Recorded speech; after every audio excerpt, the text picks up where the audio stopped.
Good day everyone! I am Michael P. Magdoa and we are now here at Bukidnon State University and we are going to have our Vox Pop interview to our Smart Book Suway.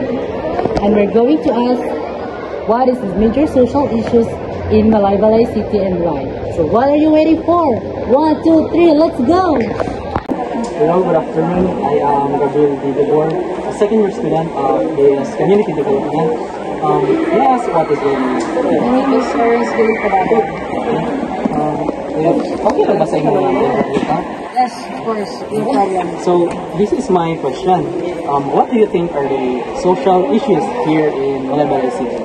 I think the current social issue here in the Malaybalay is flooding. So a lot of communities still suffer flooding because of walay proper drainage or walay kaagyanan sa tubig, and also naaman but ang water drainage nila is hubaw. So mostly here kay mao siya ang problema, labi na pagkusog kay ang ulan. So daghan og communities naga-suffer sa inana na kaning problema. And for you, what do you think are the solution for that issue? Actually, it's hard to say na dako man ko siya budget na kailangan when kaning kuan siya. Pero kung mag-start bitaw sa barangay, they do ay kaning kuan bitaw kanang cleaning, everyday cleaning. So start from the barangay and kaning i-encourage niya ay ang community to join the cleaning. So importante na siya na kaning tinabangay humanitarian aid. It's called humanitarian aid na nagatabangay sila to kaning para masolusyonan ito ng bagay.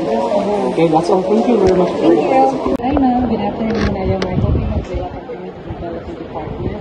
May I know what is your name? I'm Chelsea Secretario at TS Environment and Science. Hi Chelsea, may I ask if pwede ka matanong for our educational purposes? Yes, sure.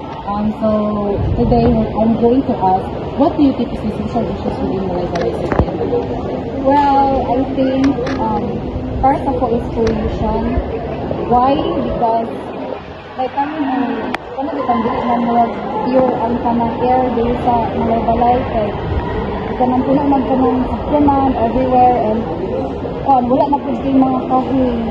And what do you think is the solution for that issue?